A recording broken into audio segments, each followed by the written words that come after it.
أما بعد قال الله تبارك وتعالى في القرآن المجيد والفرقان الحميد أعوذ بالله من الشيطان الرجيم بسم الله الرحمن الرحيم إنا نحن نزلنا الذكر وإنا له لحافظون صدق الله العظيم. قال النبي صلى الله عليه وسلم من قام ليلة القدر إيمانا واحتسابا غفر له ما تقدم من ذنبه أو كما قال عليه الصلاة والسلام. اللہ کا نام لیتے ہوئے، اس کی حمد و ثنا کرتے ہوئے، اس کی بارگاہ قدس میں سجدہ شکر بجا لاتے ہوئے سرکار مدینہ احمد مجتبی محمد مصطفیٰ صلی اللہ علیہ وسلم کے دربار گوہر بار میں ہدیہ درود و سلام پیش کرنے کی سعادت حاصل کرتے ہوئے اور اس سعادت پر توفیق مزید مانگتے ہوئے میں اپنی بات اور گفتگو کا آغاز کرتا ہوں. مختصر سی آج کی یہ رات اس کام کے لیے نہیں ہے کہ آپ کے سامنے لمبی چوڑی تقریر کریں، بلکہ یہ رات نیکیاں کمانے کی اور اپنے نامہ اعمال کے نیکیوں کو زائد اور بڑا کرنے کی رات ہے اور ایمان و احتساب کی رات ہے. اللہ تعالیٰ کا ہم کس زبان سے شکر ادا کریں کہ اللہ نے ہمیں رمضان عطا فرمائی اور رمضان میں روزوں اور تراویح کی توفیق بخشی اور تراویح میں قرآن پڑھنے اور سننے کی انعام عطا فرمائی اور آج اس کی تکمیل ہو رہی ہے. قرآن اس چیز کا نام نہیں ہے کہ اس کو ختم کیا جائے. قرآن اس چیز کا نام ہے کہ اس پر اپنی زندگی ختم کر لی جائے اور ساری زندگی اسی قرآن میں گزار دی جائے. اللہ تبارک و تعالیٰ نے قرآن کی شکل میں آج ہمیں وہ نعمت عطا کی ہے کہ جس پر جتنا بھی شکر ادا کریں اللہ کا کم ہے. اللہ تبارک و تعالیٰ اپنے قرآن کی ہر طرح سے حفاظت فرمائی ہے. فرماتے ہیں انا نحن نزلنا الذکر وانا له لحافظون. قرآن پاک کے بارے میں آپ خود غور کیجئے. اللہ نے قرآن کی حفاظت چھوٹے چھوٹے بچوں کے ذریعے کروائی ہے. دنیا میں کسی کتاب کی مثال قرآن کی جیسی نہیں ملتی کہ جس کو اتنی بڑی تعداد میں بڑوں نے، بچوں نے، نوجوانوں نے، بوڑھوں نے اپنے سینوں میں اس طرح محفوظ کیا ہے کہ اس کا ایک ایک لفظ اور اس کو پڑھنے کا ایک ایک انداز آج تک محفوظ ہے. اور اللہ تعالیٰ نے حفاظ کرام کی اتنی بڑی تعداد پیدا فرمانی ہے قرآن کی حفاظت کی شکل میں کہ مسجدوں میں آج کوئی مثال نہیں ملتی کہ مسجدوں میں کسی حافظ کو نہ موجود نہ ہو. یعنی مسجدیں کم پڑ جا رہی ہیں لیکن حافظوں کی تعداد اتنی زیادہ ہے کہ جس کی کوئی حد نہیں ہے. قرآن کی اللہ نے اس طرح حفاظت فرمائی ہے. آج ہم اس قرآن کی جتنا اس کا حق ادا کرنا ہے اس کو حق ادا کرنے سے ہم دور ہوتے جا رہے ہیں. 3 باتیں میں عرض کر کے اپنی بات کو ختم کرتا ہوں.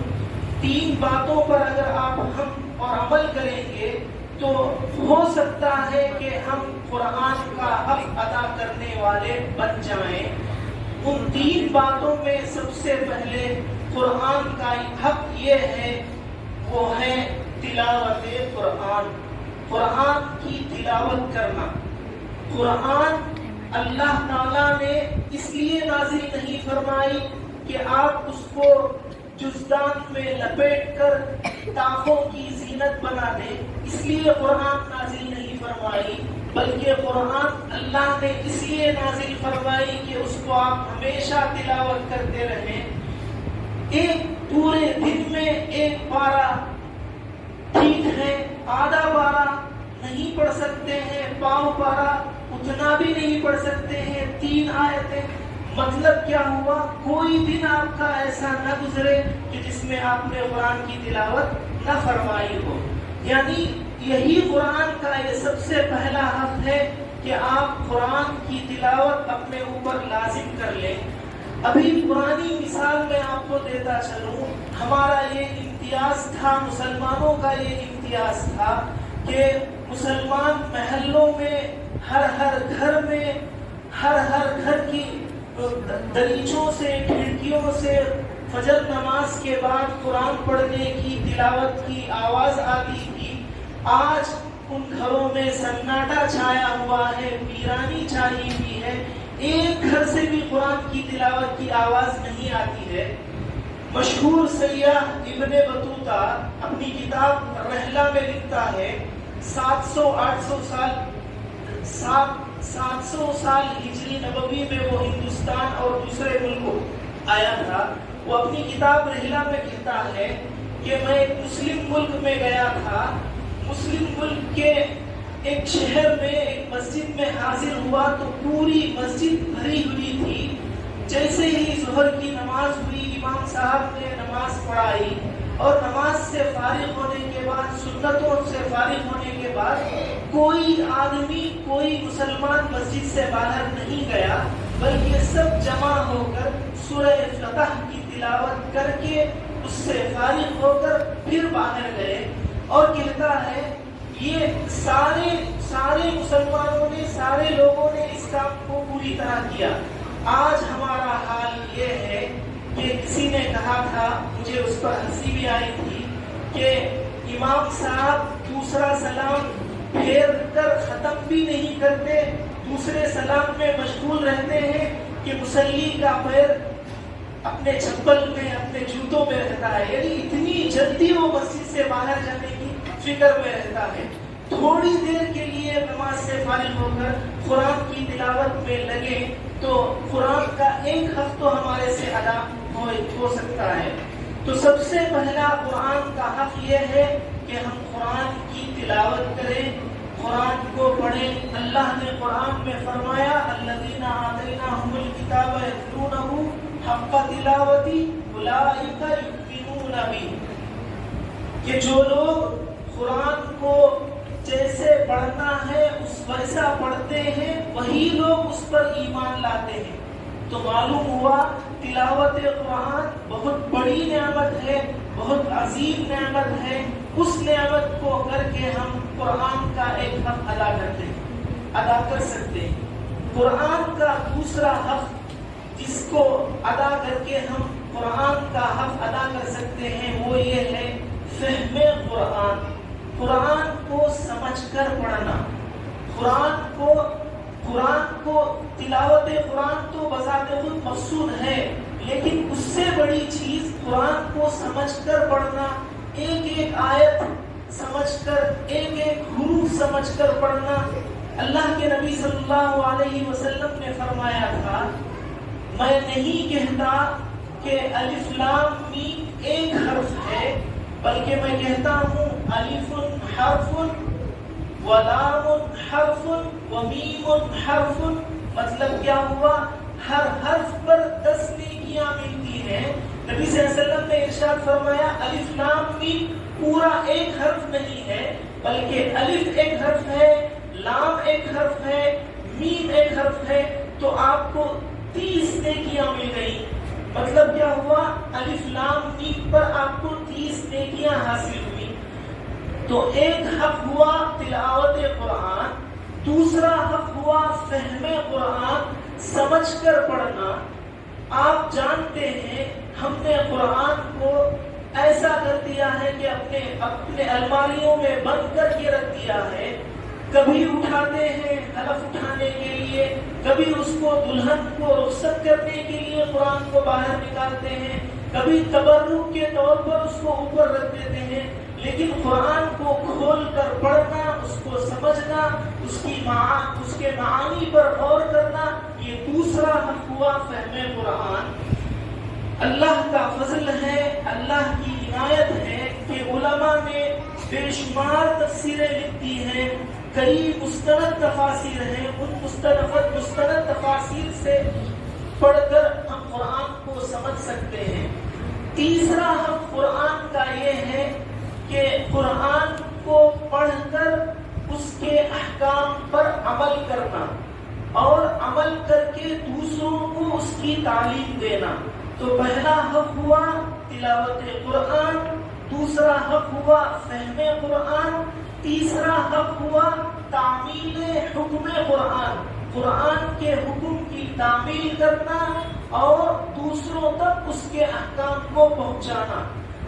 حضرت شیخ الہند رحمۃ اللہ علیہ فرمایا کرتے تھے، میں نے مسلمانوں کے زوال کے اسباب پر بڑا غور کیا، ان غور کرنے کے بعد میں اس نتیجے پر پہنچا ہوں کہ مسلمانوں کے زوال کا سبب دو ہیں، ایک ہے قرآن کریم سے دوری اور دوسرا قرآن کریم کے احکام کو دوسروں تک نہ پہنچانا، غیر اقوام تک نہ پہنچانا۔